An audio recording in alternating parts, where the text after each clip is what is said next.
From the golden age of television back to the 1930s, a legendary group of gifted entertainers brought forth a treasure chest of comedy classics.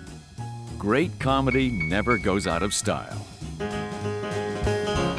be sure and ask for Guzzler's gin, a nice smooth drink.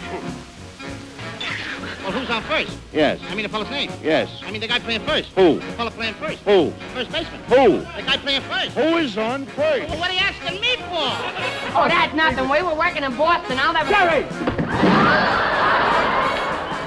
Oh, no. Child, 7 years old, should be progressing. You are a blabbermouth!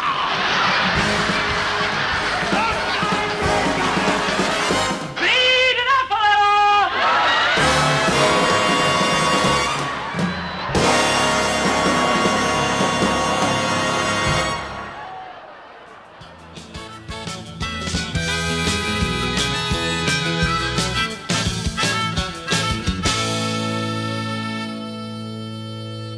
Well, howdy doody, boys and girls.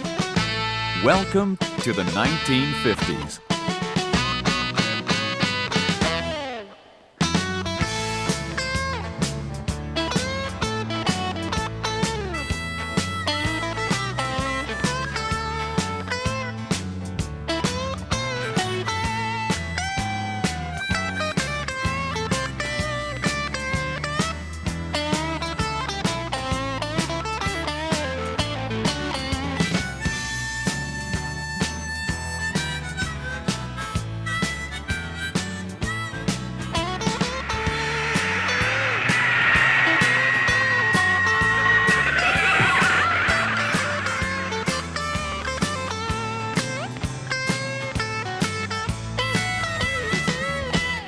Pat doesn't have a mink coat, but she does have a respectable Republican cloth coat.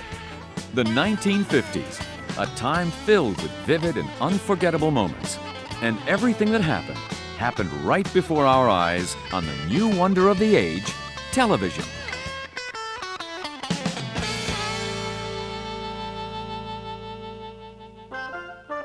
The comedy team of television's golden age was Dean Martin and Jerry Lewis. Dean's suave demeanor was the perfect foil for Jerry's innovative, uninhibited antics.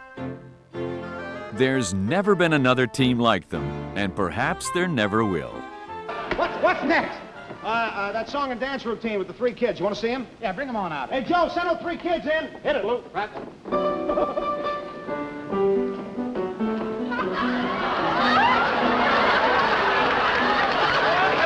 Hi, neighbor, what do you know, and what do you say? Hi, neighbor, what is the way to say play? No one else will be there, and no one else, no one else will be there. Go, hi, neighbor,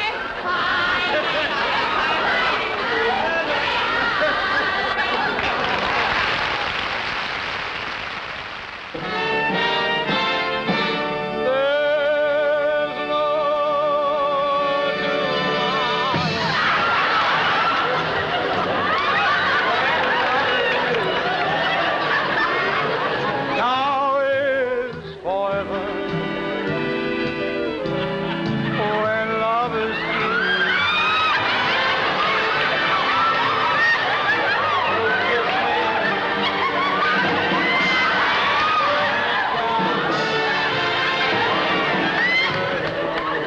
tomorrow. There's just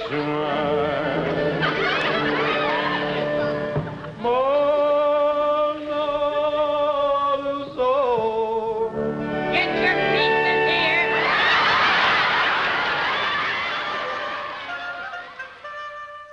It's hard to believe that just after World War II, only 8,000 American homes had a television set. By 1950, that number had grown to 8 million. And what made America laugh was what made Americans dip into their savings en masse to buy a TV. It proved to be a great investment. That seductive little screen launched a golden age of comedy, the likes of which have not been seen again.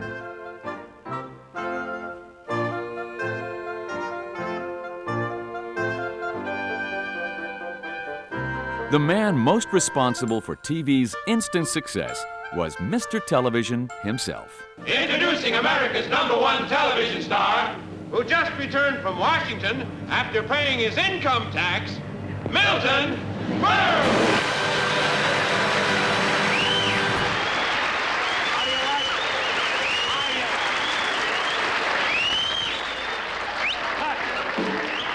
Thank you. Lady, don't laugh. You may have children of your own one of these days. At first, neighbors gathered around the one TV on the block to catch Berle's show. They soon ran out to buy their own. How could you be without one? The nation was unified by Uncle Milty's madness every Tuesday night.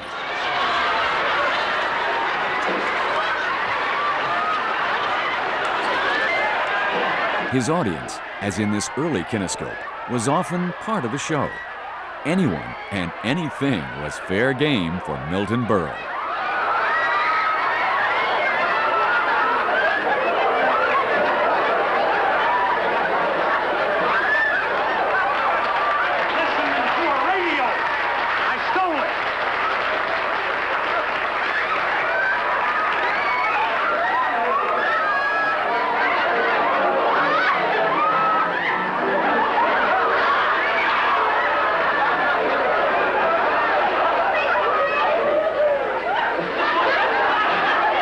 Stole the lady's coat, huh?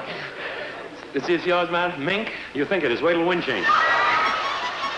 Milton was always part of the act, wreaking havoc with favorite guest stars like Johnny Pulio and his harmonica rascals.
What made America laugh in the 50s was often reflected by a gifted group of guest stars featured regularly on our favorite TV variety shows.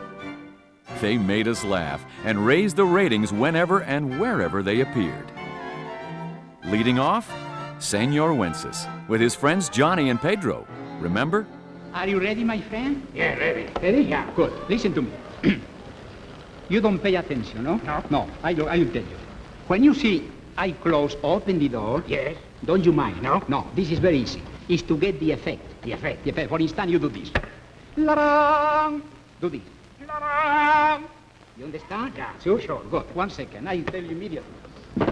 Are you tired, Pedro? No. Eh? No. Eh? No. That's all right. Don't worry about that. May I see your face, please? Thank you. Open your mouth. Close. Okay. Okay, that's good, boy. Let me see what happened with your throat. Can you open your mouth? Little more. More. No. Too much. Yeah? Yeah, you open like me.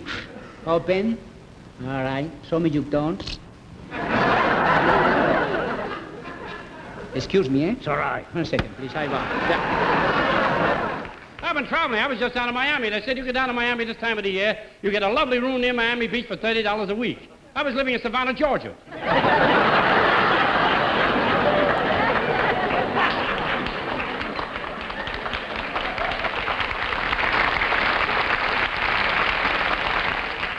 I like the way the people talk down south. When you walk out of a store, they say, "Come back in, you hear?" Hurry back, you hear? They can get deaf down there. I'm down in New Orleans. The guy walks up, he says, where you at? I was right there.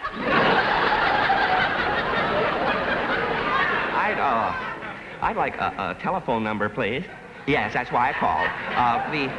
The name of the party is Sally Jones. Jones. Yes, that's Joan''S. I know it is, but it's really not her fault. Her parents were uneducated. Jones. Certainly. That's J as in jail, O as in over, A as in able, N as in needle, S as in soap dish. Soap dish. Soap dish. All right. S as in sober, O as in oak, A as in anxious, P as in pump handle, D as a pump handle, P as in poltroon, U as in underwear. Operator, could we stop for just a second, please? Tell me, do you by any chance recall the name of the party I was calling? Everyone loved Victor Borge's phonetic punctuation. It's very simple. A period, for instance, sounds like this. There is a dash. An exclamation point is the vertical dash with a period underneath. Here's a comma. Quotation are two commas. Or if you happen to be left-handed. Question mark is a little difficult.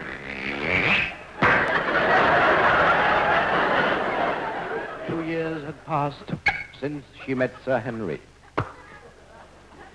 She could still remember the unhappy evening when her father had thrown him out. They had been sitting in the park, and Henry had said,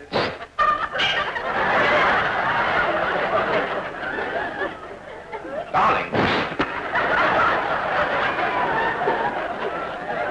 is this the first time you have loved?"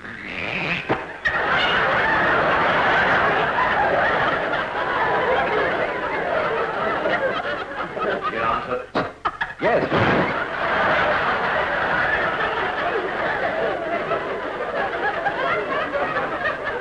It is so wonderful that I hope it will not be the last.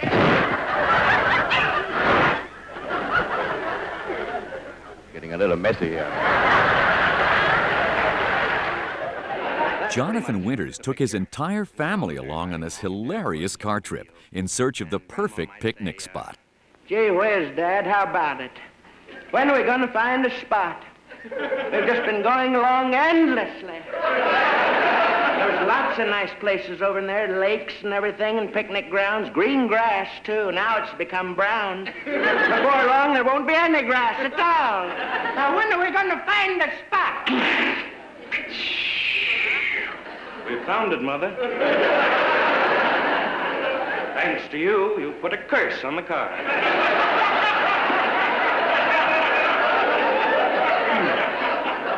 All right, everybody get out. Come on, Lenny, help. Don't stand there with your thumb in your ear. Come on, help us. Yes, come on, somebody watch out for baby Elizabeth. She's so small. No. Child 7 years old, should be progressing. Now they talk. What's that hump there in the middle of the blanket? I'll just take this. Oh, I'm sorry, Lenny. I didn't know you was under there, honey. What was you doing under there anyway? I was just putting some film in the camera.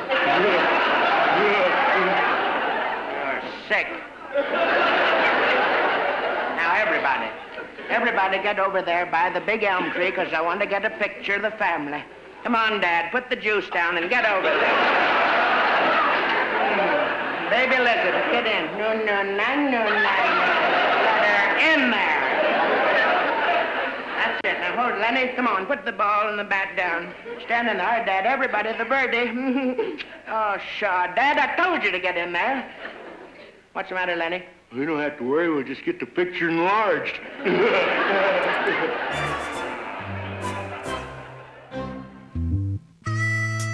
TV also introduced us to a young man who gave us a hint of more controversial comedy to come. But you might be interested in how I became offensive. Like, started in school with drinking, and I was like a real depressed kid. And, you know, at 7 or 8 years old, and I'd really get juiced and get out of my life. And so the teacher would really get bugged, you know, with me singing and carrying on, and calling Columbus a fink, and boosting Aaron Burr. And Eddie Cantor's television routines were familiar to audiences who had loved him in burlesque, Broadway, and on the radio. Eddie had more than enough material to last for a lifetime, and it did. Seeing Eddie added a new dimension to his many characters, including a pup with Eddie Cantor eyes.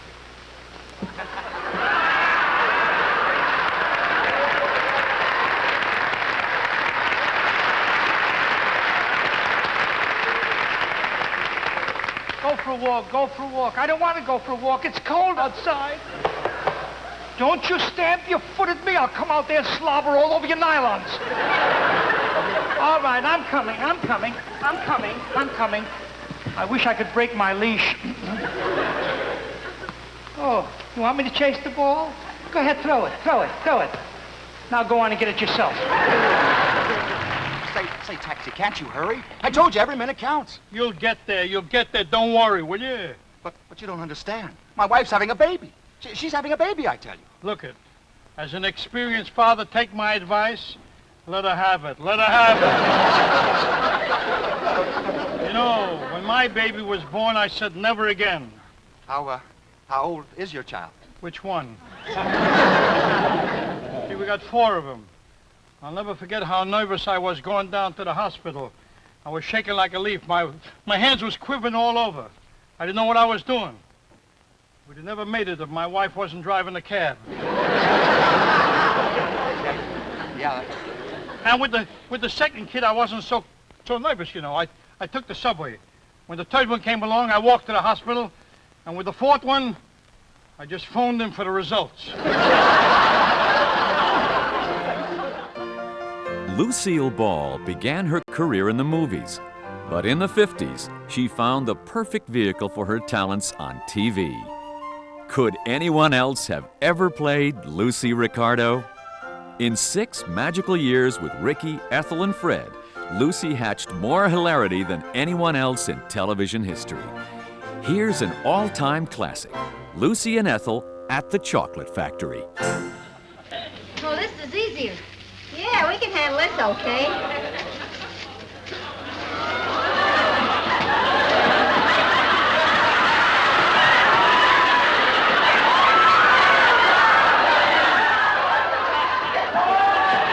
Here she comes.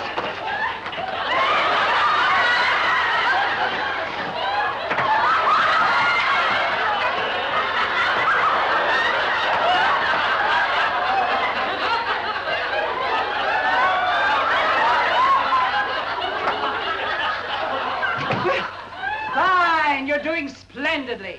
Speed it up a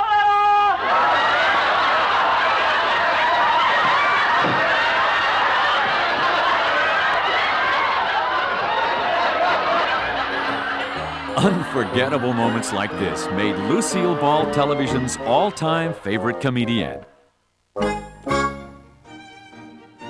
Lonesome George Gobel was another television original. 1954's Emmy Award winner for Most Outstanding New TV Personality. Gobel's success was built around his boyish looks, easygoing style, subtle expressions, and delightful anecdotes about life with his wife, Alice. I must admit I accumulated a little money. When I say accumulate, a better word would be save. I borrowed it, is what I did, from my wife. You see, Alice is independently wealthy. Not very wealthy, but awful independent. And it's not that I don't wear the pants in my family, because I do. It's just that Alice wears the pockets. But you know, even with the little money you have today, you still need expert financial advice, and someone told me I ought to go to the brokerage house of Merrill, Lynch, Pierce, Fenner, and Bean. But I decided against that right away. I figured I don't care to discuss my personal financial problems in a room full of people. I mean, the personal angle is very important. After all, you don't choose an investment counselor like you choose your wife, you know. You gotta be careful. So Alice finally sent me to one of her acquaintances who was in the business. Actually, he was more than an acquaintance. He was a near relative. Or no, what I mean is he was an old boyfriend who nearly married her. You might say he was my boyfriend-in-law. One thing you can be sure of, he was a lot smarter than me. You know, you can figure that out right away. He almost, and here but there's no use crying over his... Anyway, this fellow had a wonderful office. He had wall-to-wall desks. And I knew he was the man for me by the friendly salutation he gave me when I walked into the room. He said, "Young man," he said, "did you come in here to see me?" And I said, "No." I said, "I dropped a dime in the hall outside, and I think it rolled under your door." And I could tell that this remark didn't set too well with him right away, you know. As a matter of fact, he seemed to take umbrage. Which didn't bother me because I take a little umbrage myself. Especially if I'm not driving. In the early days of TV, there was plenty of room for new forms of comedy. Even a teacher could make the big time. This one did. Sam Levinson from Brooklyn, New York, with gentle jokes about his students and his family, caught the nation's fancy in the 50s. The great magnet in the contemporary American home, the television set. It's hard enough to raise children normally without distraction, but if you've got a television set in your house, you mothers know what the problems are. In the first place, when we were kids, we were afraid of the dark. These kids are afraid of the light. That's right. You turn on a light, 4 kids run out screaming. And they can't get close enough. My kid gets into the set and looks out. I turn on the set, find my own kid staring at me. And it's not the original investment or the technical upkeep. It's the outfits. No kid comes to a television set in civilian clothes. I mean, that would be foolish. You have to have the proper equipment. Costs a wad of dough. Your husband has to work overtime to make it. You ever see this Captain Video goggles? The kid sits there in front of the set with goggles. Only he can see Captain Video. Only Captain Video can see him. Huh? They take messages. At 6 o'clock, they're going to blow up the world. You know that? Huh? Synchronized watches. Look at the magic ring. Magic ring. Ma, don't make supper. It won't be necessary. Boom! No. My mother had 8 kids. Frightening thought. Can you folks remember a day in the summertime, maybe it happened in your house? The schools are closed and it's raining outside and Mama's trapped with 8 kids of her own doing. Those are the days my mother used to say to my father, "I'll go to work. You stay home with them." They didn't talk to us, they pointed at us. I remember one morning in October, Mama got up, she says, "What's the matter? Nobody went to school today." I said, "It's a holiday." "What kind of holiday?" I said, "Columbus Day." She says, "What does he want?" He discovered America on a Tuesday. He couldn't do it on a Sunday when Papa's home. The multi-talented Steve Allen made America laugh in our favorite late-night show. Steve's background as both composer and comedian allowed for a unique take on the music of the times. We've discussed on this show and on the other show several times the subject of poetry. And in just about each instance, I think, have brought out the fact that there, sadly enough, is not much really monumental poetry being written in our time. There's some very good poetry, but doesn't seem to have the stature it once did. And I think the reason for that is that the people who, in years past, would have been occupied with writing the great poetry, in our time, they are busy writing the lyrics to popular songs. There are some bad songs, of course, but if you look into the lyrics of some of the better tunes, the more popular tunes of the day, and sort of scrape the music off the words, so to speak, you can often find some awfully touching and profound poetry, and I've selected one of the big hits of the day. I'd like you to forget you ever heard it as a song and simply try to drink in, if you will, the beautiful message that it bears for our time. Mr. Henderson?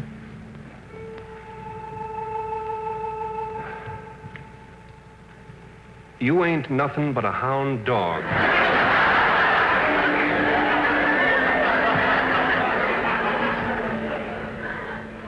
Crying all the time.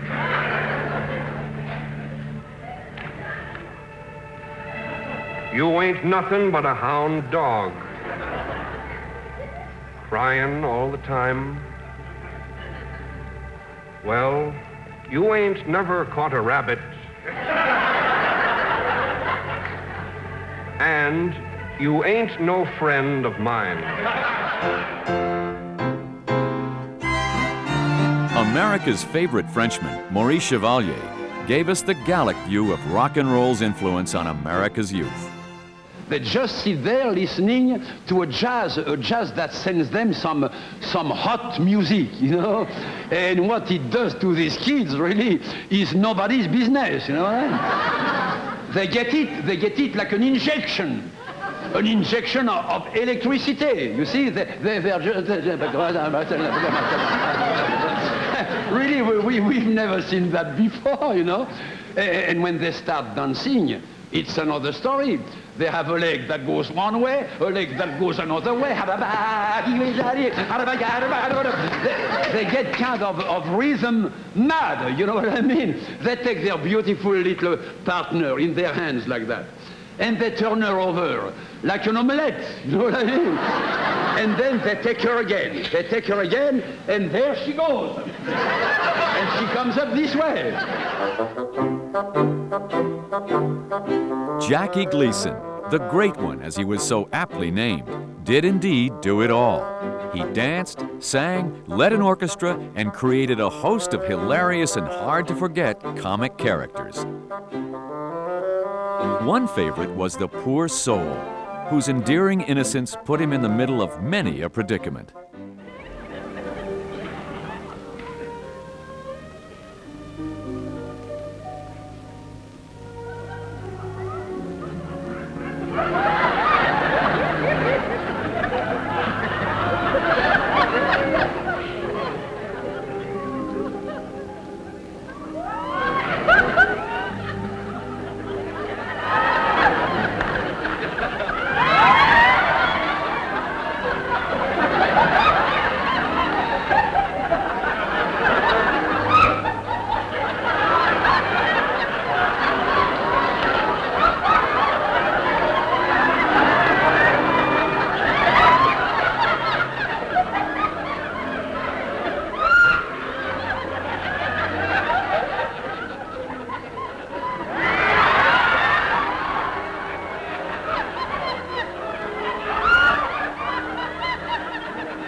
Will anyone ever forget Jackie's larger-than-life creation, Ralph Cramden, the beloved big-mouth bus driver of The Honeymooners?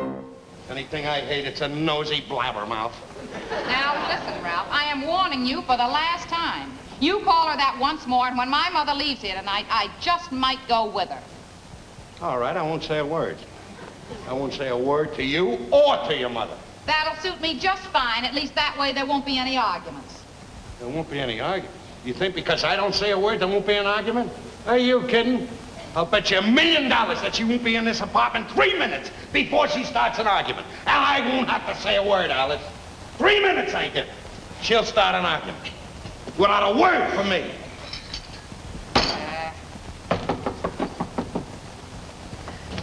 Oh, Alice, dear. Oh, hello, dear.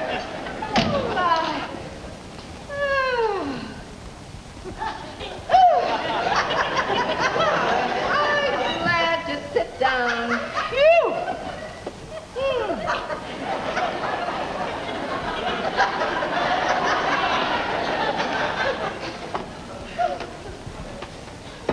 You know, Alice, I wish you didn't live so far from the subway. Oh, Mother, it's only 3 blocks. 3 long blocks. But I suppose you can't do any better with the rent that you can afford.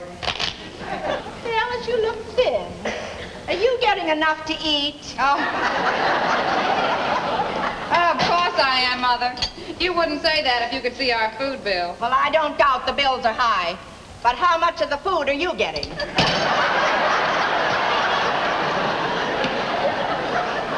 Mother, don't you worry about me. I feel just fine. Well, I hope so. My goodness, a little food is the least you can get out of marriage. Oh, Ralph has got tickets for a Broadway show tonight. It's called Murder Strikes Out. Oh, that.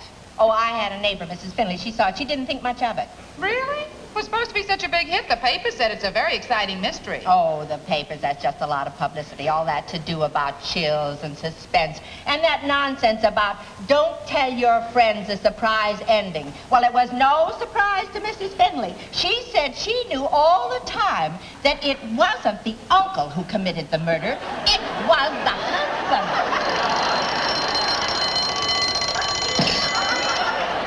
You are a blabbermouth!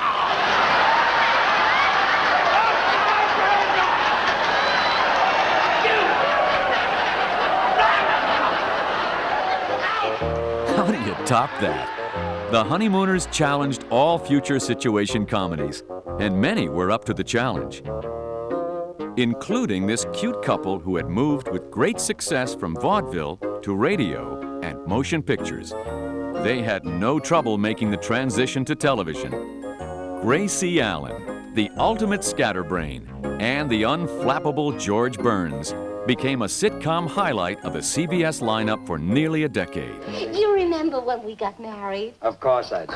And remember that cute little hotel we went into in Niagara Falls? I'll never forget it. Oh, yes. What a thrill. You know, it was the first time I'd ever tasted Canadian bacon. The coffee was hot, too. I remember how nervous you were when the bellboy showed us our room. I was shaking like a leaf. Yeah, well, you were so nervous you could hardly open my purse to tip him. Quite a honeymoon. Oh, yes. Let me tell you something. You were the prettiest bride in the whole world. Oh, thank you, George. And you know what? What? You were the handsomest groom in that room. America's favorite skinflint, Jack Benny, opened his first television season with the line, "I'd give $1 million to know what I look like on TV." The star of Jack's TV show was the classic Benny character, cheap, cheaper, and cheapest. Jack was wise enough to simply take his act from the back of the radio microphones to in front of the TV cameras. Is your radio cast the same? No, there's been a slight change. I now have Bob Crosby with Bob me. Crosby. Yes. I'll make that change. Do you still live at 366 North Camden Drive? Yes. No change. Are you still on radio for Lucky Strike? Oh, yes, same sponsor. No change. And I see that Rochester's still your butler. Oh, yes, Rochester's been with me for 14 years. And I might add, Miss Bronson, that he's more than a butler. He's been my trustworthy friend and a genial companion, and also, at many occasions, a personal confidant. 14 years. Now, about his salary. No change.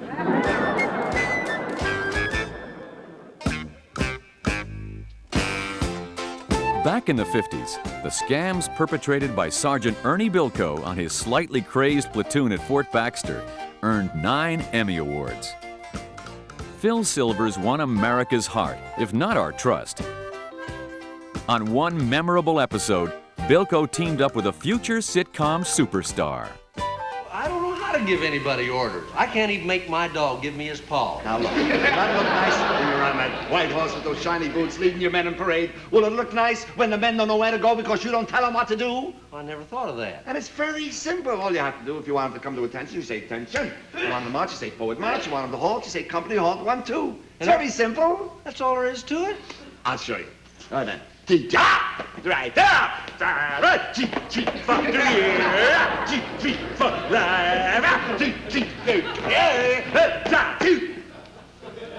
You got it? No. Simple. Go on, try it. Now with authority. Give them orders. Here they are. Company, high, up, way, hop. You, I can't understand a word you're saying. You have no diction. Now be like an officer, think like an officer. Speak precisely, clear. Say, take, jump, hop. No, get it out of there. Say, tag, and get it through here, loose. Get that in and breathe. Up. Up, wide. Now say, it's all muffled. Say, don't get nasal. Get it loose. Up. Now you got that? Yeah. Let's hear it with authority. Up, nay, high, up. You said dismissed. Yeah?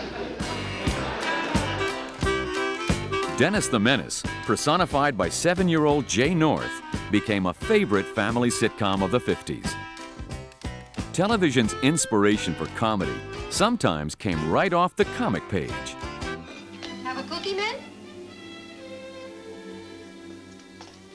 You know, Joey, there goes the best mom in the whole world. Yes, sirree. She's been trying to get Dad to fix his table for a long time, and I'm gonna do it for her.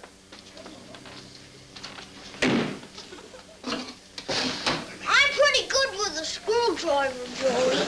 I just put him in a little slot, and then I turn.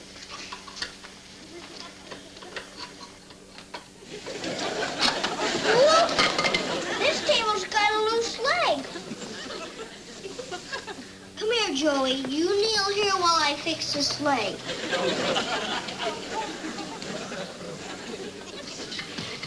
I think I'll use the hammer on this one. I'm even better with hammers than I am with screwdrivers. Oops. Sorry, Joey.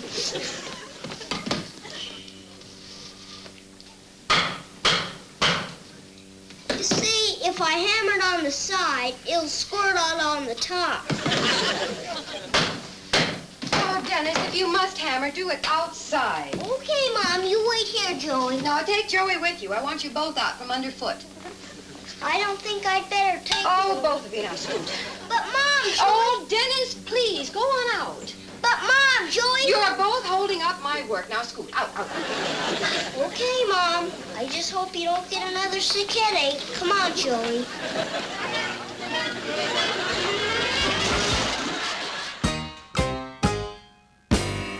Another 50s family favorite was a real family, the Nelsons. Ozzie, a popular band leader, and Harriet, his vocalist, were first radio sitcom stars.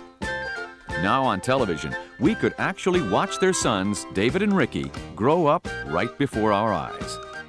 Okay, just this once now. And be careful, and don't break your neck.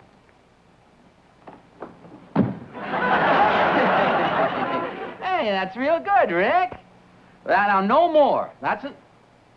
David. Come on now, these chairs aren't for acrobatics, David. Gee, I'm not hurting the chairs, Pop. Well, I mean, you're doing a handstand on them. Besides, if you're going to do a handstand on a chair, you're not supposed to put your hands on the opposite arms. The way we used to do it was to put one hand up here on the back of the chair and then this hand on the arm, so more spectacular. Gee, I didn't know you could do a handstand, Pop. Well, I haven't done it in quite some time, but I think maybe I could still do it. We used to give it the...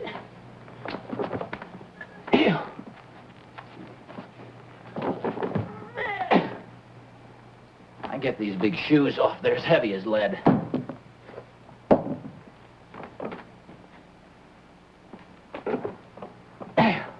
take off your pants, Pop. You got a lot of lead in it. Maybe you guys gave me a little boost here, huh?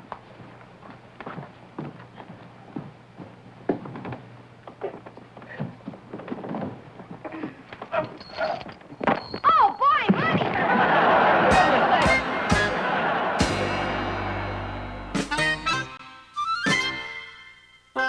In the 1950s, Sid Caesar and a gifted group of writers, including Woody Allen and Mel Brooks, took variety show comedy to new heights. Imogene Coca led Sid's acting troupe, which also included Carl Reiner and Howard Morris. They put on a 90-minute show live every week. Their schedule was unforgiving, their comedy unforgettable. Who else could make us laugh by bringing to life the characters inside a Bavarian clock? This is the little town of Bauerhof in Bavaria. They had the finest and most beautiful town clock in all of Europe. It was comforting for the townspeople to come and watch the great clock strike the hour with such perfection.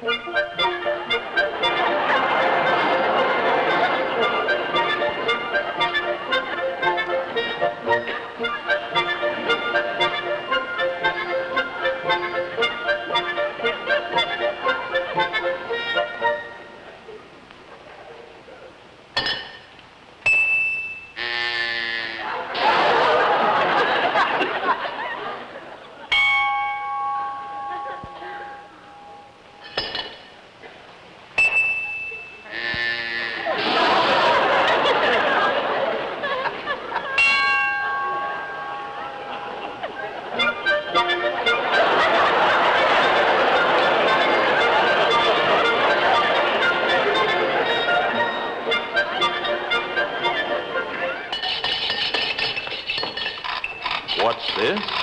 Trouble with the great clock of Bauerhof? Impossible.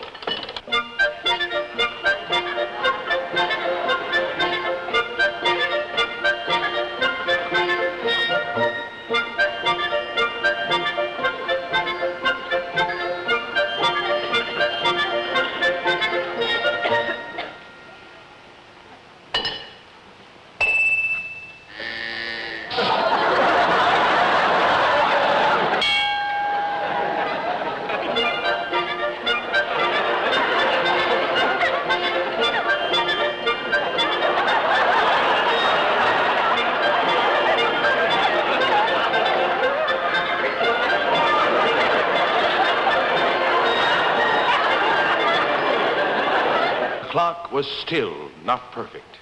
It needed a new mainspring.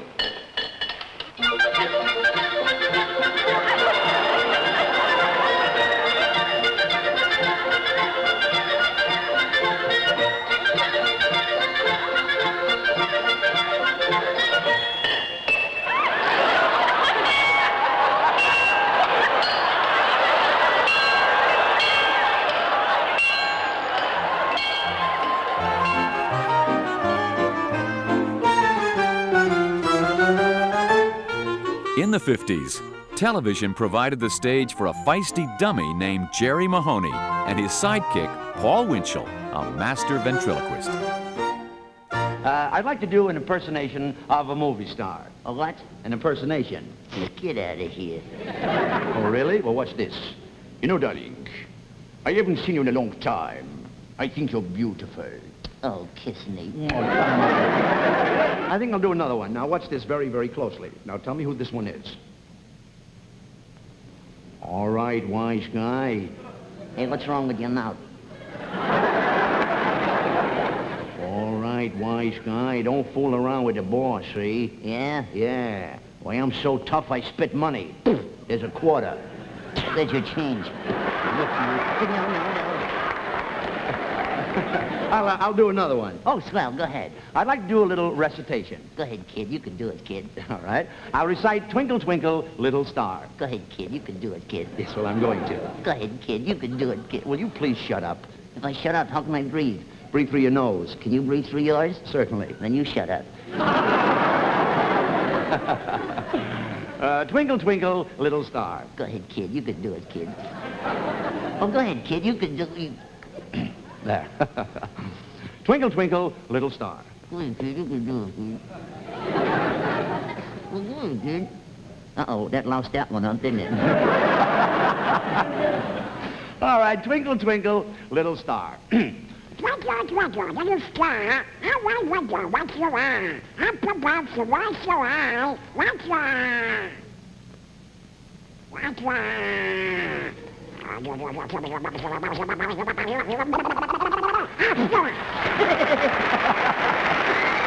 There was one other unforgettable dummy in the 50s. You and me, ventriloquist, you and me. Oh, no, we sing and we dance, we're a team. He wants a ventriloquist, that's a guy, and he uses... Oh, no! Not me, no! I'm not gonna do it! No, forget it! I'm not gonna do... What's all this noise?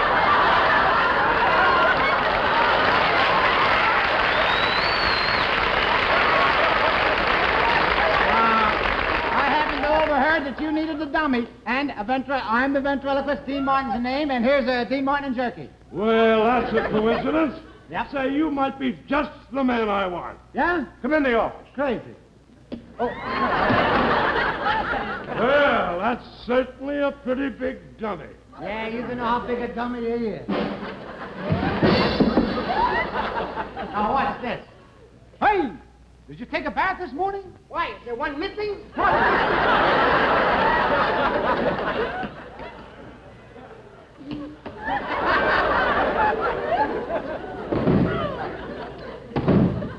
Huh? Well, you'll never get anywhere with that thing. Why not? Yeah. You've got to get something that looks human. Genuine hair. Watch his head. Look. Huh? Hey, that's pretty good. Yeah. Do you mind? Be my guest.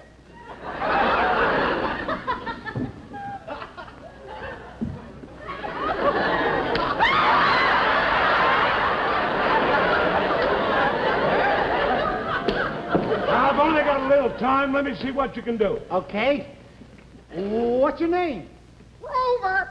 Rover? Uh-huh. Well, that's a funny name for a dummy. Dad wanted a Cocker Spaniel. Oh, you're no good, you. Food, lunch, food, lunch, food, lunch. Say, wait a minute. This is sensational. Why didn't you tell me before you can do two voices at once? Oh, that's nothing. We were working in Boston. I'll never... Jerry!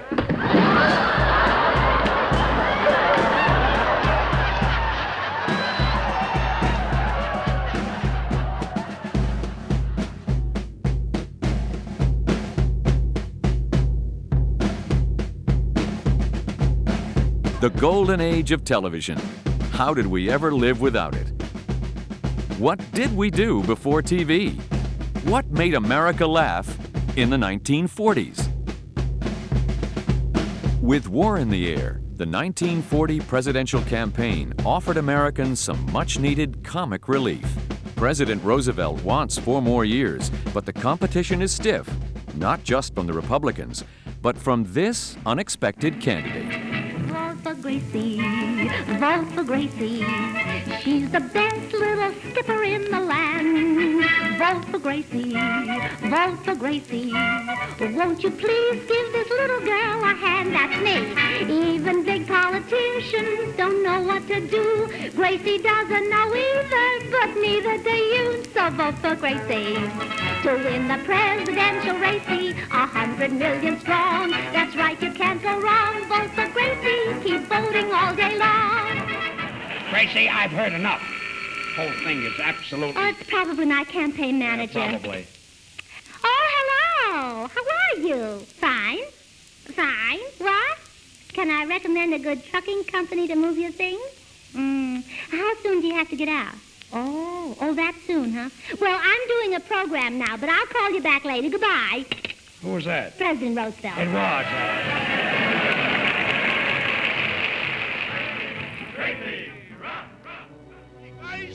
So wie ihr in stolzer Ergebenheit. World War II brought America together as never before in the face of a threat from a so-called master race. Spike Jones and his City Slickers cut Mr. Hitler down to size in this musical comedy classic. When the Führer says, here's the master race, we Heil! Heil! Right in the Führer's face, not to love the Führer. He's the greatest guy, so we Heil! Heil! Right in the Führer's face. Are we not the Superman? Hey, pure Superman! Yeah, Mr. Superman! Super duper Superman! We bring the world to order. Heil Hitler's world to order. Every one of four race will love the Führer's face when we bring to the world disorder. When the Führer says, here's the master race, we Heil! Heil! Right in the Führer's face, not to love the Führer. He's the greatest guy, so we Heil! Heil! Right in the Führer's face. Bring enough clothes for 3 days. Our GI's least favorite song was Bring Enough Clothes for 3 Days. Our boys went off to fight for freedom. You got to realize you're a soldier now. If you don't realize you're a soldier anyhow, that little mess is up to you. Brother, there's nothing that you can do but bring enough clothes for 3 days, cause they ain't gonna turn you loose. Now they may take your brother, your sister and your mother, your uncle, nieces and cousins, cause Jack, they're snatching them by the dozens. But bring enough clothes for 3 days, cause they gonna turn you loose. If you were 18 to 35 and single, or 18 to 26 and married, Uncle Sam wanted you.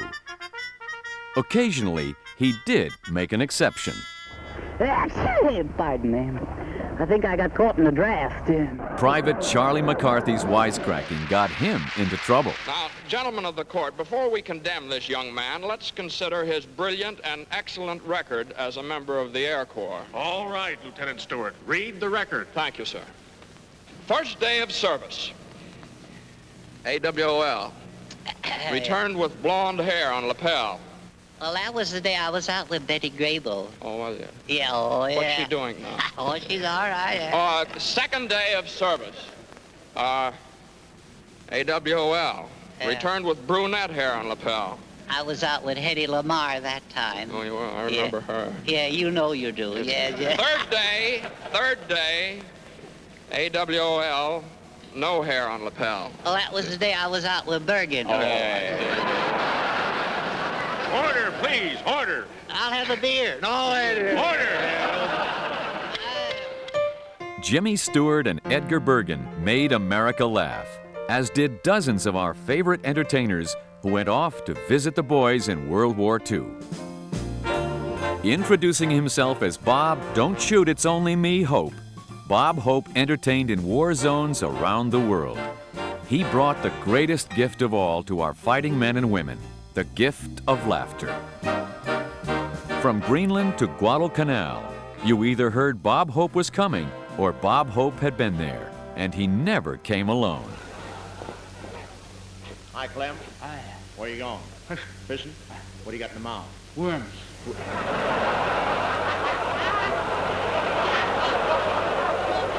Well, good luck. Thanks for the memory. You Uncle Sammy's crew are many far too few.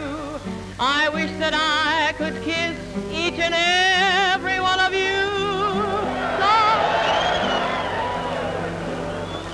You want to get us trampled to death, are you kidding?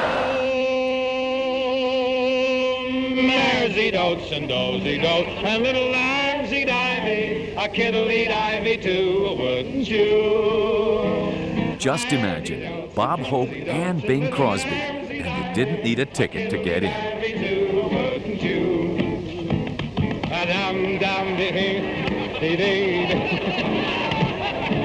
I got you going to do a show tonight.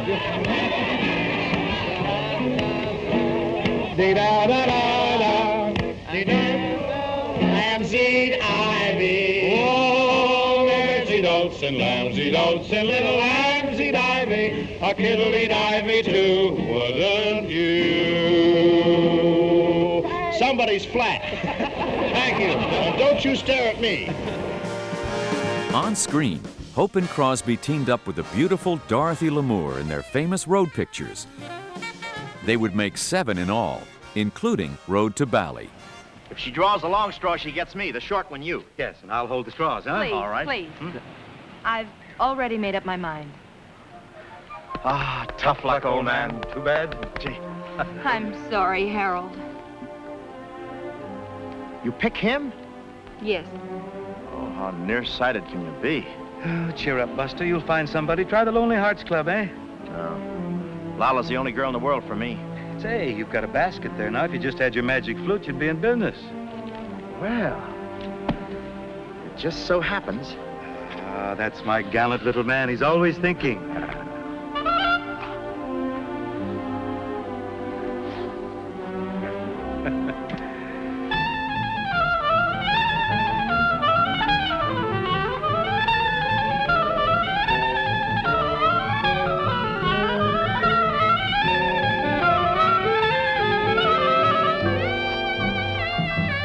Jane Russell. Oh, wing ding.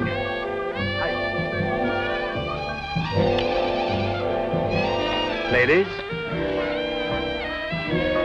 Hey, wait a minute. What are you going to do with 2 girls? That's my problem. Hey! Hey, come back! Wait for me! Oh, no, you don't. Bob and Bing weren't the only men in love with Hollywood's glamour girls. Every GI displayed his favorite pinup in the barracks. It wasn't really what they were fighting for, but the boys liked to say it was. Ah, Linda, if you were only here to nurse me.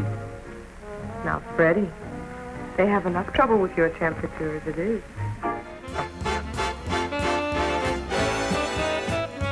The Hollywood Canteen, just off Sunset Boulevard, was the place for fun and laughter for GIs on leave in movie land. Once inside, they came face to face with real movie stars, anxious to please with a kind word, a winning smile, and perhaps the dance of a lifetime, with Olivia de Havilland, Marlene Dietrich, Deanna Durbin, and the girls were always good for a laugh. Leonard, you have won here at the Hollywood Canteen a $25 bond, which is presented every night by a different studio. And with this $25 bond goes an additional 10-day pass. Say, listen, you're going to take your bond now, but if you're the man I think you are from Brooklyn, you'll get Miss Hetty Lamar to seal it with a kiss. What about it, Hetty? Go ahead. Slow down.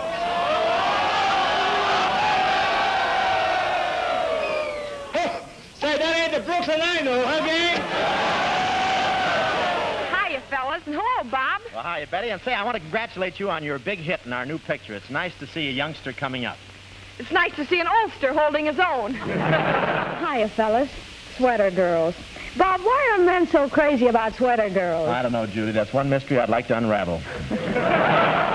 Dear Command, enclosed, please find piece off top of Stuka dive bomber, for which you will please have Lana Turner come out and fry us a 3-inch porterhouse steak smothered with onions, and let's hear it sizzle. Just to prove there's no request too large, fellas, here she is, Lana Turner.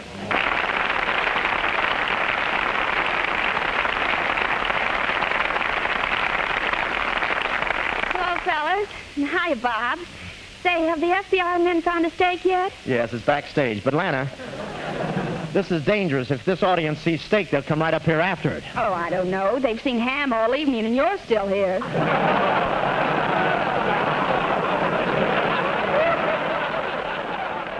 Now we present our lovely editor of Your Letters Overseas, Linda Darnell. Hello there, Kate. Tonight you're going to have a brand new editor for the letters from the men, because I'm leaving on a tour of army camps overseas. Oh, no fooling. Well, Yeah. tell me, who's the new editor going to be? Well, she's a very good friend of mine, and she's from MGM. And her name is Lucille Ball. Come on.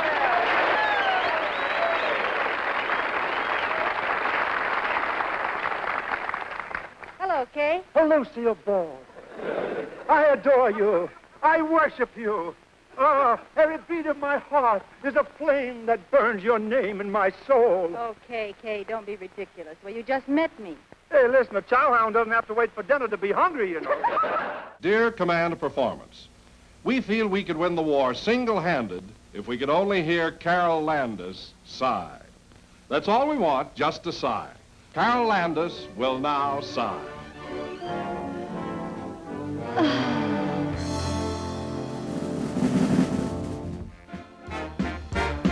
Servicemen came from near and far as comedy's greatest stars contributed their time and talent to make America laugh.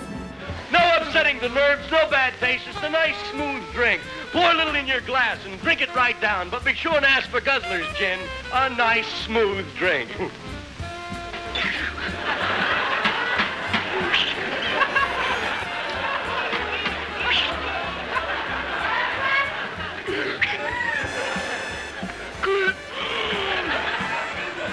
Guzzler's Gin, babe.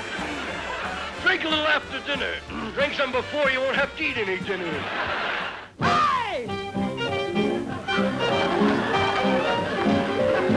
They're either too young or too old. They're either too gray or too grassy green. The pickings are poor and the crop is lean. What's good is in the army. What's left will never harm me. My God. And in this particular song, it's the story of a selectee from the time he gets his questionnaire and his physical examination and is assigned to a class. Give me now, pleasure, please. I will sing, hey, young pup, your number's up. Hop-de-doo-doo-doo-doo-lady. Get your doodle-beat for sound, get your doodle-beat for sound, give him going, get your say. Really get your game, the mailman. Get your doodle-beat for sound, give him going, get your say. Really get your game, really get your game, flat feet, get your doodle-beat for sound, get the fella, give it, get your say. Really get your game, give him going, get the say. Really get your game, hold the play, daddy boy, give him going, get the say. Really get your game, hold the play, say, get your doodle, one day. Let's see, we have who's on first, what's on second, I don't know's on third. That's what I want to find out. And then I say who's on first, what's on second, I don't know's on third. Yeah, you know the fellow's names? Yes. Well, who's on first? Yes. I mean the fellow's name? Yes. I mean the guy playing first. Who? The fellow playing first. Who? The first baseman. Who? The guy playing first. Who is on first? Well, what are you asking me for? I'm not asking you, I'm telling you. Who is on first? I'm asking you who's on first. That's the man's name. Well, go ahead and tell me. That's the man's name. That's whose name? Yes. Well, go ahead and tell me. Who? The guy on first base. Who? The fellow playing first. Look, who is on first? Have you got a first baseman? Yes. Who's playing there? Yes.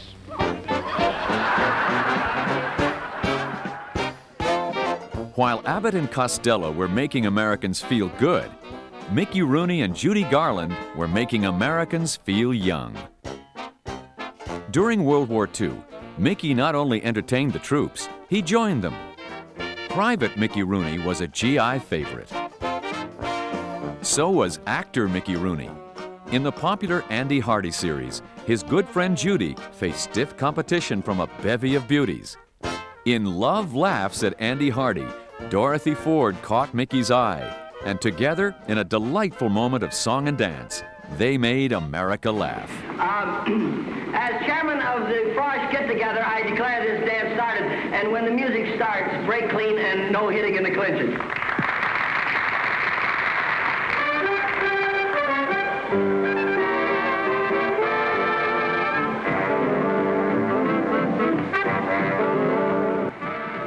What their children will look like.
didn't want him to play football.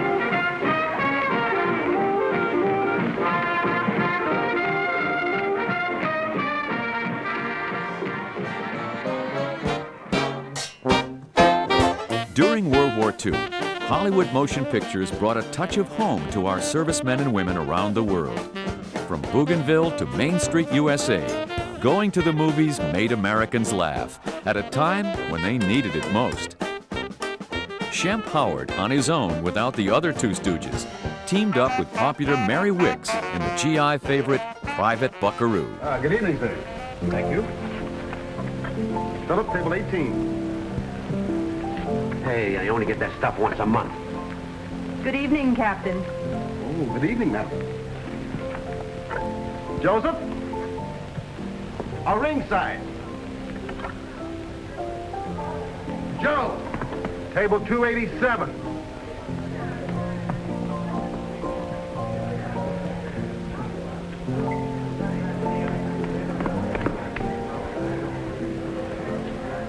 This shows you what money will do. I'm getting tired. Go on, I'm just working up an appetite. Hey, funny fella, we going uphill. Hey, Joe, you better get a compass.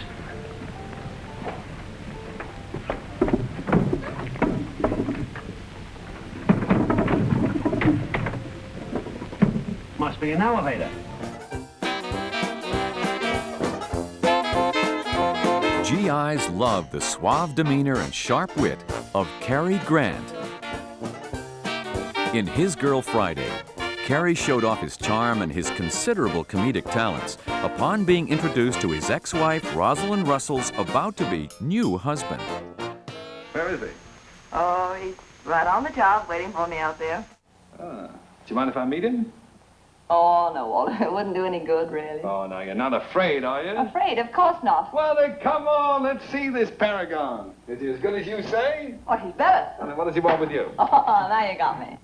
Hang on now, Mildred. Oh, I am sorry, Hildy. I suppose Bruce, what's his name? Baldwin. Baldwin. I suppose he opens doors for you, He does, and when he's with the lady, he takes his hat off. Oh, I am sorry. And when he walks with the lady, he waits for her. Oh, well, in that case. Allow me. Well, I can see right away my wife picked out the right husband for herself. How do you do, sir? Must be some mistake. I'm already married. Already married?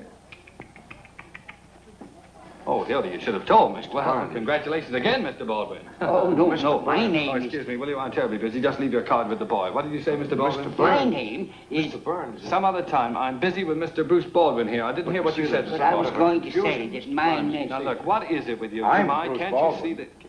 Oh, you're Bruce Baldwin? Yes. Well, who is he? Who are you? My name's Pete Davis. Well, Mr. Davis, is this any concern of yours? Oh, no. Well, from now on, I thank you to keep your nose out of my affairs. And Well, I don't let just it happen wanted to again, tell you that's that- all. Mr. Baldwin, I'm terribly sorry about this mistake. This is indeed a pleasure. Oh, that's wrong, isn't it? GIs who missed Bob Hope on tour were certain to catch Jack Benny and his gang. Like Hope, Benny traveled to every nook and cranny of the war to entertain our troops. Jack traveled light. All he needed was the violin he loved to pretend he couldn't play. 11 Bloom, please.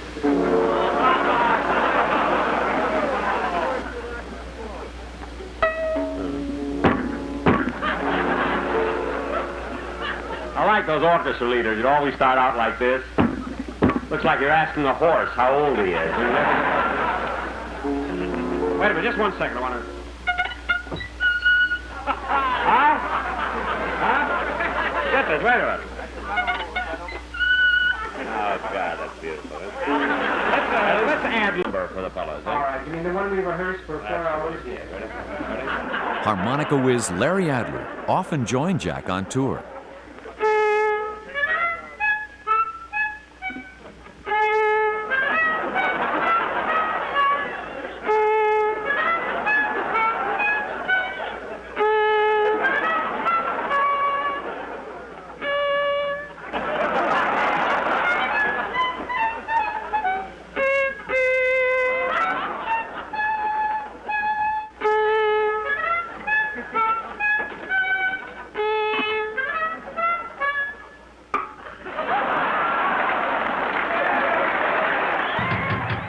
Come in.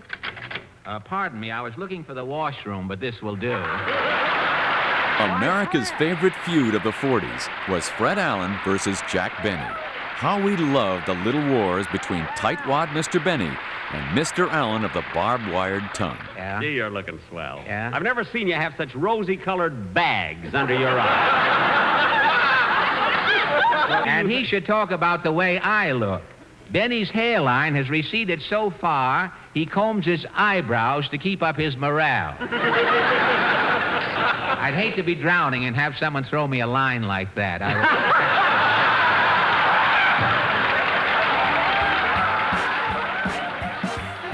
The Benny Allen brawl made a successful transfer to the movie screen in It's in the Bag. You know, I've never missed your program. Tell me, how do you ever make up those funny things you say on the radio?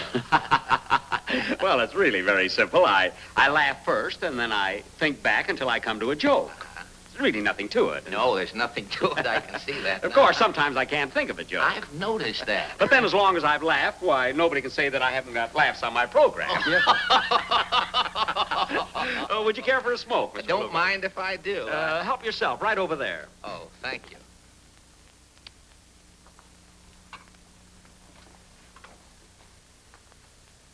That guy wouldn't give you the parsley off his fish.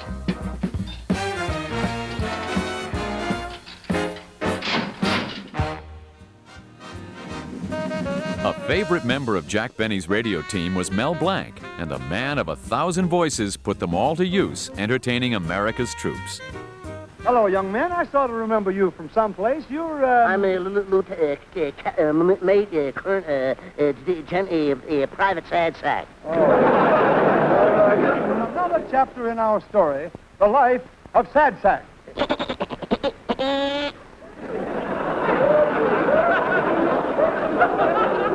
We pick up our story when the Sad Sack was first born. The proud father looks at the tiny bundle and says to the mother, "You're supposed to keep the baby, not the stork."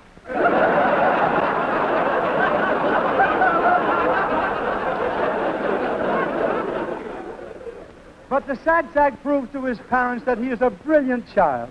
At the end of his very first year in school, he comes running home with the happy news. Mama, I got I got skipped to the next class. They gave me I've been expelled.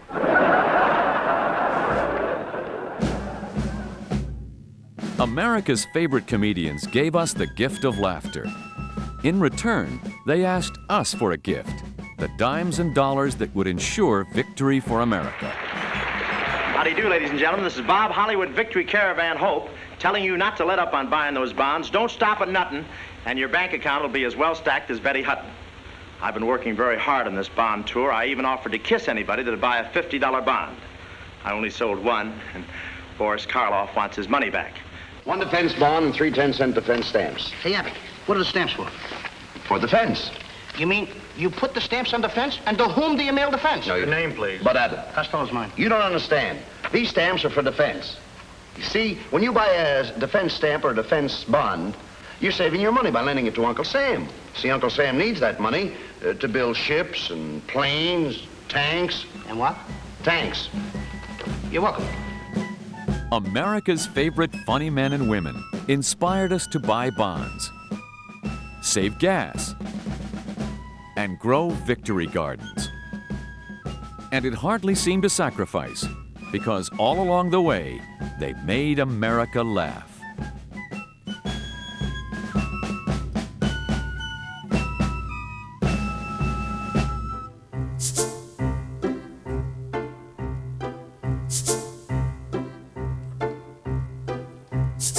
The gifted entertainers of World War II and the brilliant comics of television's golden age emerged from yet another decade.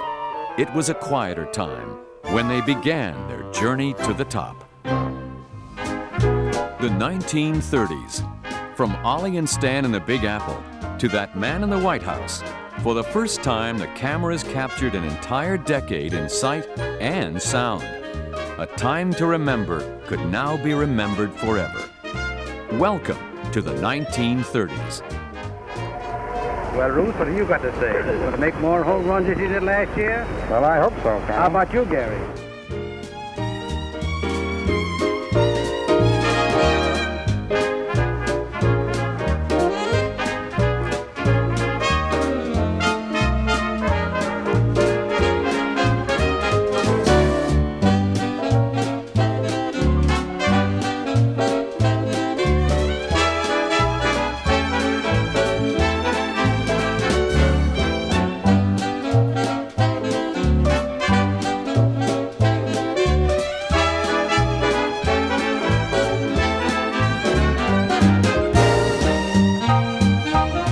Deeply shocked about the results of last night's broadcast.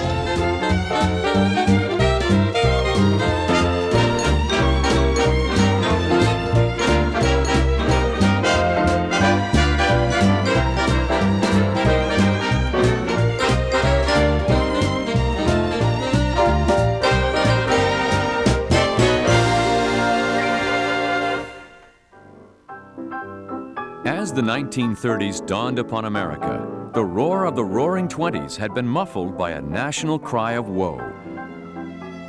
Few Americans had been spared by the Great Depression. Dark clouds stretched across the continent, but there was a silver lining in those clouds: comedy.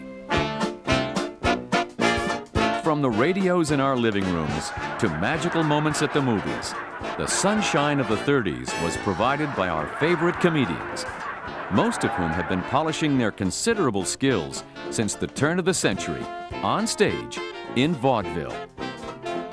From the mid-1890s all the way to the 30s, vaudeville was America's most popular entertainment. Just before radio and sound movies put it to sleep, vaudeville introduced us to Milton Berle, a fresh face with crisp and colorful routines. Here's what Mr. Television looked like before TV. I'm at the present time at the Paradise Restaurant over here. It's a marvelous restaurant, very beautiful. 3 waiters to each table. One gives you the check, the other 2 revive you. It's wonderful. But I feel marvelous. Look, I was just standing outside the Waldorf Astoria. That's where I live, outside the Waldorf Astoria. And I was down in Florida. I drove around in one of those Chrysler Streamlines, you know, with the rumble. I took my mother, sat her in the rumble seat. Everybody makes mistakes. I drove up to the gas station. The gas stand, I made a mistake. Put 20 gallons of gasoline in the radiator and 30 pounds of air in my mother. I don't know. Too bad she only holds 20. The popularity of sound movies skyrocketed in the 30s, contrary to the experts who said it would never last.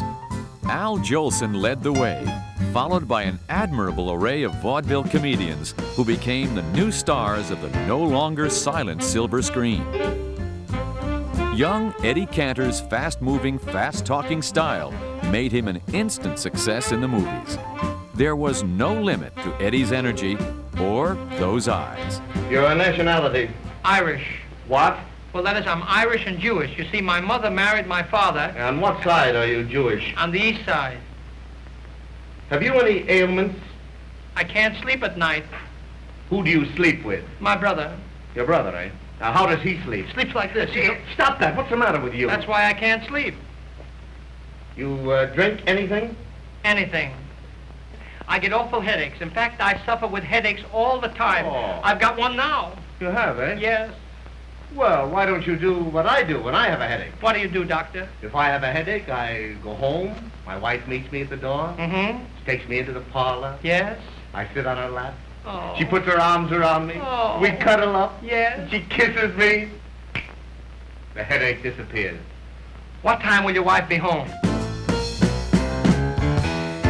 Newlyweds George Burns and Gracie Allen became America's favorite comic couple at the movies. George was content to play the straight man, while Gracie attracted the attention, flawlessly portraying the charming innocent. George loved to quote one 30s critic who commented, "There is no telling how far Gracie Allen could go if she worked alone." Miss Allen.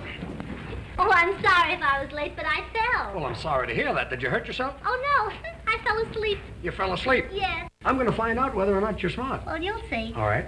Mention 3 different kinds of nuts. Walnuts, chestnuts, and forget-me-nuts. That's fine. I was wrong. I mean, I thought you weren't so smart. You see this? That's a policeman's whistle. That's if fellas get fresh or try to kiss me. I blow that and the policeman comes. And the policeman comes? Yeah. Well, go on and call the policeman. Well, you're pretty lucky it's broken from last night. I'll bet that I'm the first fellow that ever kissed you. You are. I believe it, too. Yeah, and you're the first fella ever believed it, too. Look, Miss Allen, I'd like to buy a book, and what would you advise? Would you advise the old writers, or would you advise the new writers? Oh, I'd advise the old writers. You see, my brother had new writers, and it was very painful. New writers? Yes. That last joke is a little painful, too. I'll do the talking from now on. You just answer me, that's all. Let's change the count. I'll tell you what we'll do. We'll make up a riddle. All right. I know riddles. You want to hear a riddle? A fella's in a restaurant. He orders spinach, sliced tomatoes, and ice cream. How did I know that he was a soldier? Oh, he wore a uniform. Yeah, that's a very good one. Tell that one.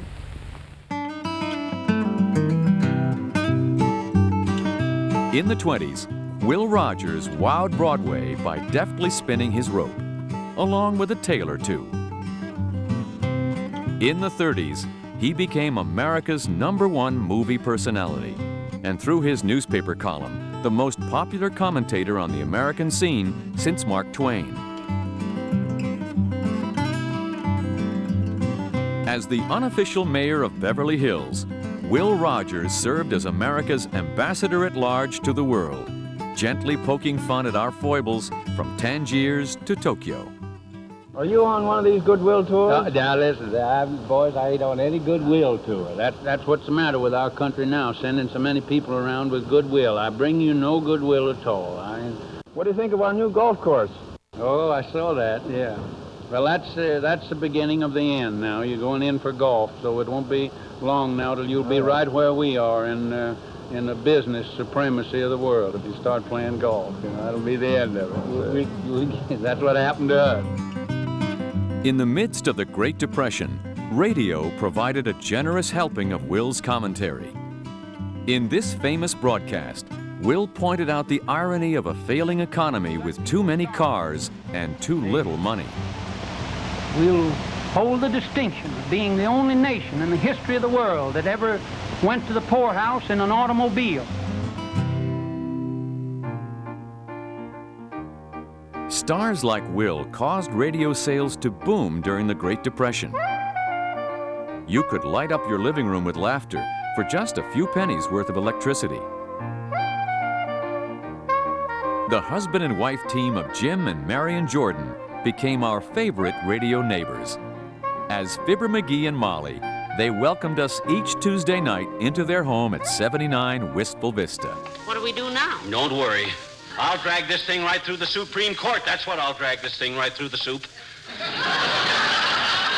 I'll try every door in this building till I find somebody that'll... Hey, what's it say on that door? Women. Oh.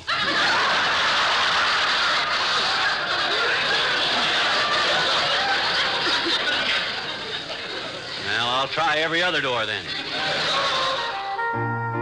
No other radio gag, no other sound effects were more anticipated and enjoyed than the regularly scheduled opening of Fibber McGee's famous hall closet. Show the trivia my air raid warden's helmet, Molly. I wouldn't know where to look for it, dearie. Oh, I know where it is. It's right here in the hall closet. Oh, no, no.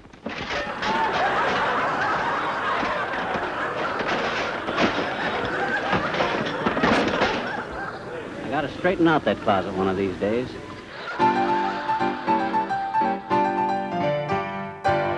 Long before radio, Fanny Brice had been the glamorous star of the Ziegfeld Follies, handpicked by the great Flo Ziegfeld himself back in 1910. But Broadway's funny girl loved to amuse her friends at parties by playing the character of an incorrigible little girl, impossible to please. That little girl became an American radio favorite of the 30s. Here's Fanny Brice as Baby Snooks. Yes, it's the Baby Snooks Show, starring Fanny Brice as Baby Snooks with Handley Stafford. Oh, Snooks, what is it? Blow this balloon up. Oh, all right. There. There you are. There. Yeah, that's as big as it'll go. No, bigger. Oh, all right.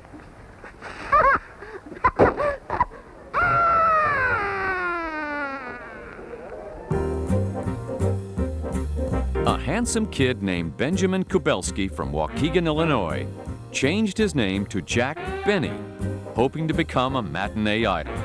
Here's Jack flirting his way through one of his first film appearances, Taxi Tangle. Nice day today, isn't it? I'll say. Miss, oh, now don't tell me. I'll have it in a minute, I know. Miss, well, I'm afraid I'll have to look it up. But I'm positive I have it right here in this little book. Miss, let's see.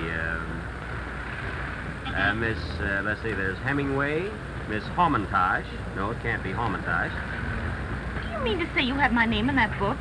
Why, certainly, Miss, Helen Hunt. That's it, Helen Hunt. Page 3, brunette, weight 125 pounds. 119. Why, Helen, you don't look that old. Height 5 feet 6 inches. 5 feet 4 inches. My, you've grown shorter, haven't you? You are a brunette, though. Naturally. Well, I don't care how. I mean, as long as you end up a brunette, it's okay with me. Jack Benny found far greater success on radio, where his show soon topped the list. One of the longest laughs and most treasured moments in radio history came during a confrontation between the miserly Mr. Benny and a mugger with an ultimatum. Hey, Bud. Bud. Huh? You got a match? Yes, I have one right here. Don't make a move. This is a stick-up. Mister, put down that gun. Shut up. Your money or your life.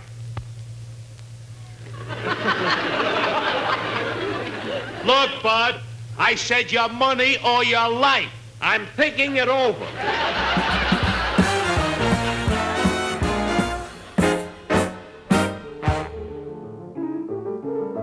The 1932 election pitted President Herbert Hoover against Governor Franklin Roosevelt of New York State. It was a collision equal to that staged by newsreel cameramen at the Iowa State Fair. Roosevelt defeated Hoover by promising Americans that happy days would soon be here again. But during the Depression, happy days were as rare as well-stocked shelves. Going to have a big sale today. I want everybody on your toes. I see you haven't moved in here yet, have you? I'm running a special sale. What's that? You haven't moved in yet, have you? What do you mean I haven't moved in yet? What do you mean? My dear man, I've been here for years. Been doing business here for years. Well, what do you sell here? I don't sell nothing. Oh, pardon me. I'm in the wrong place. Oh, just a moment, lady. Just a moment. How do you know you're in the wrong place? What is it you want? Why, nothing. Well, then you're in the right place. That's what I got. Yes, ma'am, I'll give you the greatest quantity of nothing that you ever got in your life, madam. And this is my best grade of nothing you're getting, too. I guess you're going to take it with you. I can send it if you want to send it. There you are, madam. There you are. It's no trouble to send it. Just speak up if you want it sent. What, throwing nothing away like my madam? What's the matter, eh? Now, listen, I like to see my customer satisfied. You and you and you and you've got a president now. Jimmy Durante, the young superstar of stage, screen, and radio, was an ardent FDR supporter. Jimmy urged American business to give a man a job. Step out in front, get back of the president, and give a man a job. He bore the brunt, now bear with the president, and give a man a job. If the old name of Roosevelt makes the whole heart throb, you take this message straight from the president and give a man a job. Of course, the multi-talented Jimmy was never out of work. He could dance, sing, play the piano, and he was so good-looking. Isn't he the sweetest thing? You telling me? There's a little bit of Clark Gable in me. They call it a dink-a-dee, a dink-a-doo, a dink-a-dee.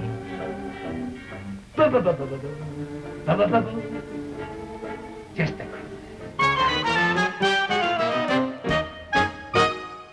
In the 30s, Hollywood premieres offered glamorous glimpses of our favorite comedians to take our minds off the daily grind. Really a pleasure to come in and see such a fine actor as this fella Cantor. I've always enjoyed him on the screen. Ida, I want you to tell these good people, who is your favorite actor? Who do you think? Well, who? Paul Muni. Yeah, all right, you get Paul Muni to buy you a coat after this. Hello, folks. I wish you were up here at Mr. Gorman's beautiful theater to see the grand opening of premiere of my new picture, I'm No Angel. Of course, I didn't call it I'm No Angel for nothing. Don't forget, come up and see me sometime. America's movie fans made Hollywood their #1 vacation stop. Where else could you see stars shine forever after placing their prints in the wet cement at Grauman's Chinese Theater? Charlie, this is the historical forecourt of the Chinese. Yeah? I love the Chinese. 3 years ago, I was in Pango Pango. No, Charlie, I'm speaking of the theater. Oh. Sid Grauman's Chinese. Oh, is he really? He doesn't look it.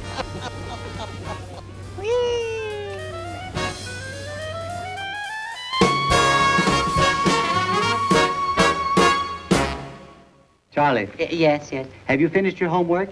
What? Have you finished your homework? When I was no. Well, how do you hope to be a doctor if you don't study Latin? Well, I don't think I'll be a doctor. Oh, I see. The profession is overcrowded. I see. What are you going to be? Architect. Architect. Yes. Well, if you don't study arithmetic, you can't be an architect. No? No. Well, the profession is overcrowded. I don't think I'll be an architect. No. What are you going to be? I'll be a loafer. A loafer. Yeah, well, that profession is overcrowded. Doggone, they beat me to it, huh? Yeah. Edgar Bergen had discovered a talent for vocal tricks in high school. He hired a woodcarver to create a partner for him.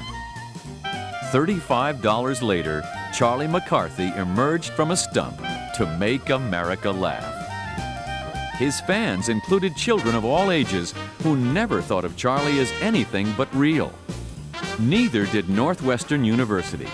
They awarded this dummy an honorary degree. Charlie McCarthy? Yes, Your Honor. Yes, Dean Dennis? I present you with this sheepskin and this honorary degree, Master of Innuendo and Snappy Comeback. Charlie was also welcomed at the White House, where he teased First Lady Eleanor Roosevelt about her newspaper column, My Day. I had fun talking. Yes, I saw you talking with Mrs. Roosevelt. Yeah. What did you talk about? Well, she talked about her day and I talked about my night. Remember Charlie's sidekick, the lovable dimwit Mortimer Snurd? You see, Mortimer, you're a combination of weak features. You excel in stupidity. Yeah, I sure got what it takes, huh? You have. I just feel sorry for him, that's all. But we forgive you for being stupid because you make us laugh. He ain't so funny. No dummy, this man. William Claude Dukenfield was an American original, a model for many great comedians of the future. Coming from a family he described as poor but dishonest, W.C. Fields structured his huge success around his bad temper, lack of patience with the rest of the world, and his inherent dislike for all children. Hello, little boy. Will you give me the dollar? Oh, it's a little girl. Hello, little girl. How old are you? 5 years old. 5 years old. Will you give me a dollar to put in my bank? I'll give you $1 to put in your bank if you'll sing me a song. Give me the dollar first. You're more than 5. Go on, get out of here. Come on. Come on, scram. Who's Craig? Get away. I don't care. I got $50 in my bank already. You have $50 in your bank? Yes.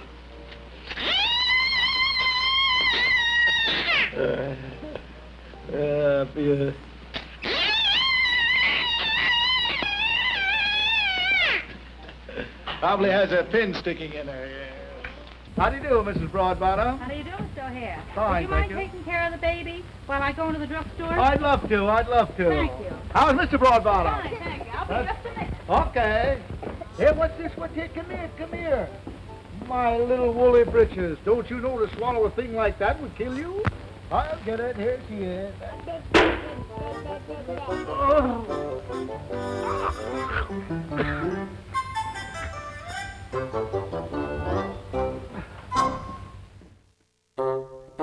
Comic strips and comic books boomed in the 30s. One family strip, which debuted in 1930, achieved international renown. And if it was sold out at the local newsstand, you could always catch up with the Bumsteads at the movies.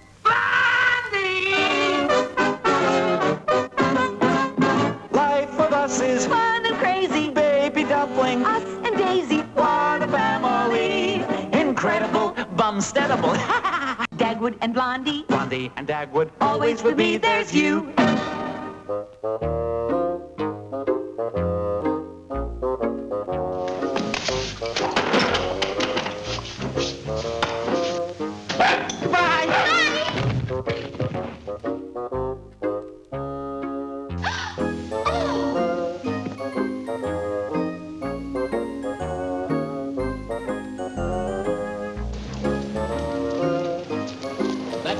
Jolt. I'm so sorry, Mr. Beasley. Are you hurt? He broke my record. That's the first time he's got me in 6 months. Baby Dumpling, you run along and play with Alvin.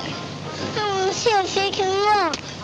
Now, baby, you be a good boy and stay in the backyard. Now, go on, run along, hurry up. Remarkable, nobody was hurt. Oh, we've been doing it for years. By the end of the 30s, comedy packed them in at America's movie houses. Just think, for 20 cents or less, 3 hours of fun and laughter could be yours. First up were the short subjects with stars like Leon Errol, Edgar Kennedy, and Robert Benchley, each offering a generous helping of humor by holding up a mirror to the fads and foibles of the 30s. Benchley, a gifted writer and drama critic, became a movie favorite with clever send-ups of family life, including the never-ending battle of the sexes.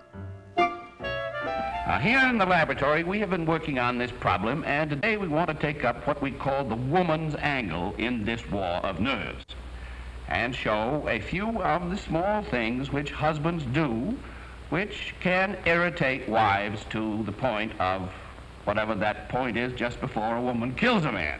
Well, you see, here it is Sunday night, and we have to buy at the delicatessen, where it costs just twice as much as at the grocery store. You ought to have a businessman run your household for you. Be no more of this last-minute Sunday night delicatessen buying. Pound of butter, is that right? Half a pound of butter. Half a pound of butter. Well, I just want half a pound. Well, something very special. Almost impossible to get these days. Half sour pickles. Half sour pickles. How do you sell those? 60 cents a dozen. Give me a dozen. Yes, sir. Anything else, sir? Don't tell me. Yeah. I didn't know they made them anymore. Oh, sure. Gee, I had many of those since I was a kid. Give me some of those, boy. Yes, sir. Now that we're running on a business basis, now that we buy in the delicatessen where they charge twice as much as they do in the grocery store, no, nothing's wrong. Except that you've forgotten the half a pound of butter. Butter? Is it there? No. Oh, I'll go right now. No, you don't. You stay right here. Never mind. We'll do without butter. Edgar Kennedy began his film career in 1914, playing second banana to Charlie Chaplin. He became one of Hollywood's most recognizable faces in a 1930 series of comedy shorts called The Average Man. Kennedy's exasperated gestures needed no translation. He was a movie favorite throughout the world. Like that. Now, is it starting to tingle? Now you can put away the vibrator today. Now for the exercise that is really responsible for my head of hair. 3 times a day, stand on your head and let the blood drain from your legs into those worn-out hair follicles.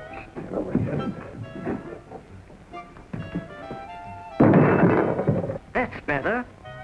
Can't you feel the blood rushing to that old bald spot?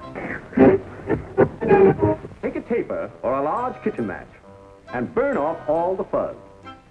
remember, this first step is the one most important. So. How are we doing? Don't be afraid to apply a little heat. We want a good, clean job. So here we go. Put your pan in the oven. Come on, let's get the old bird into that heat.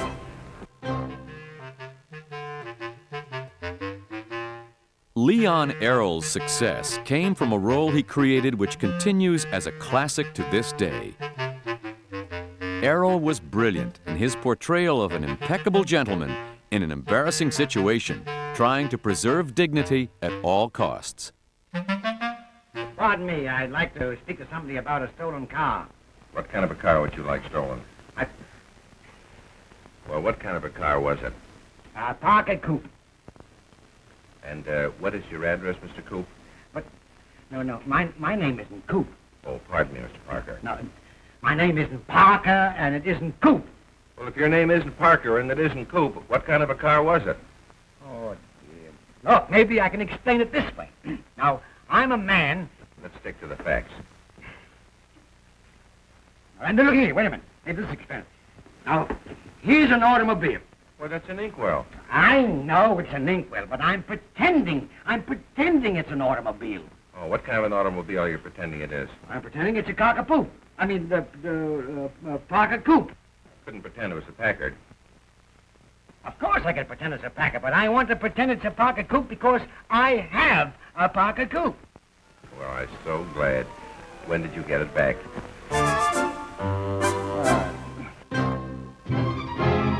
To balance the bad news of the day, the popular newsreels of the 30s provided us with a generous helping of laughs. The more outrageous the action, the more certain the newsreel cameras would be there.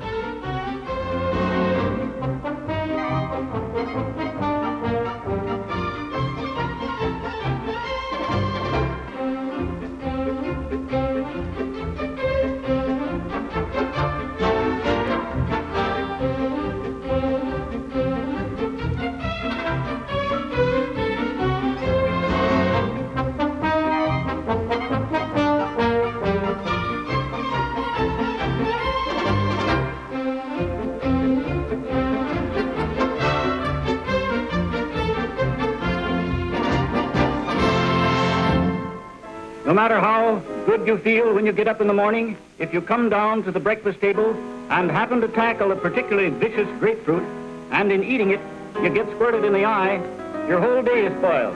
You're quite likely to go to the office, swear at the stenographer, and goodness sakes, anything can happen. The whole day is ruined. But if you wear my patented breakfast cap, you can overcome that annoyance. All you have to do is pull down the protective screen which is provided, and then you can eat a grapefruit without any trouble at all.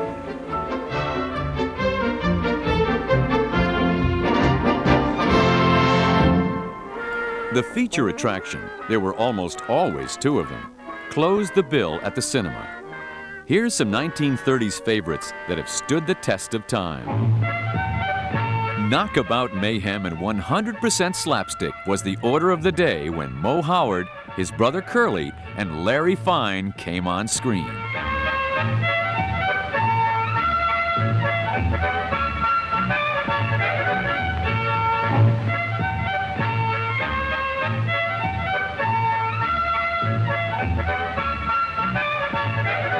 A tarantula!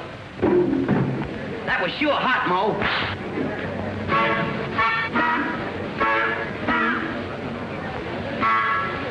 Hey, Larry. Listen.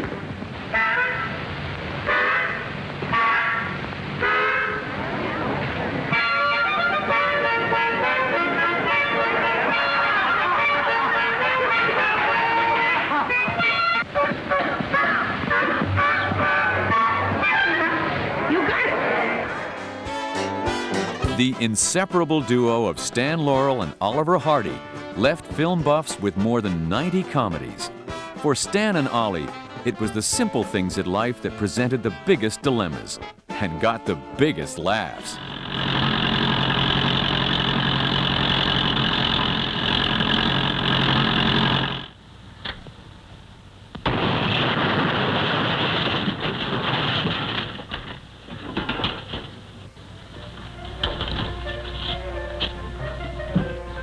Thank you, boys. Where'll you be when I need you? Right here. Okay. I told you not to make that last payment. The Marx Brothers were the kings of comic confusion.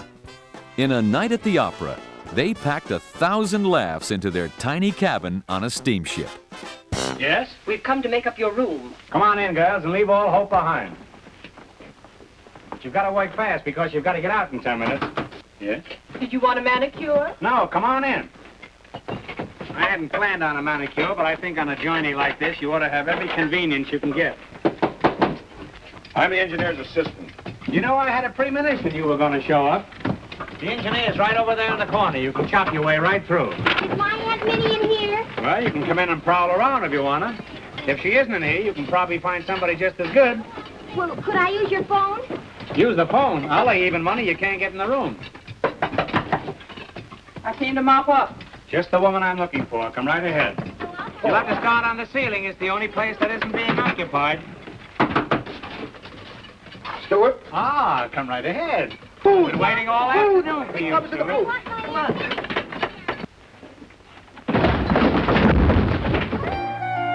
on. So, what made America laugh? In the difficult days of the Great Depression, our favorite comedians cheered us in vaudeville and at the movies.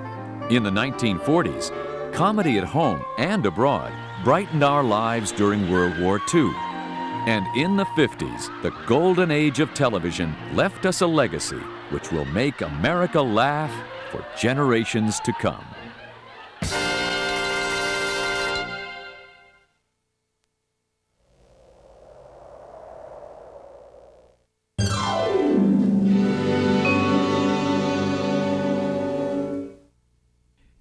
We hope you've enjoyed this special Reader's Digest presentation.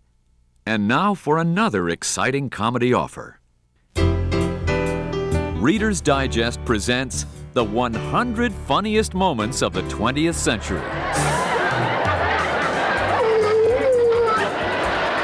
Did you just hold the iron? Sure. Thanks. I heard it's a very funny picture, Charlie. Funny, Steve, this is one of the funniest comedy I've ever seen. Well, you gotta see it to believe it. Well, you better believe it, because you ain't gonna get to see it. You women cost a fortune today. My wife went to the beauty parlor, she got a mud pack. For 2 days, she looked nice. Then the mud fell off. From slapstick to the unexpected and favorite moments of the stars.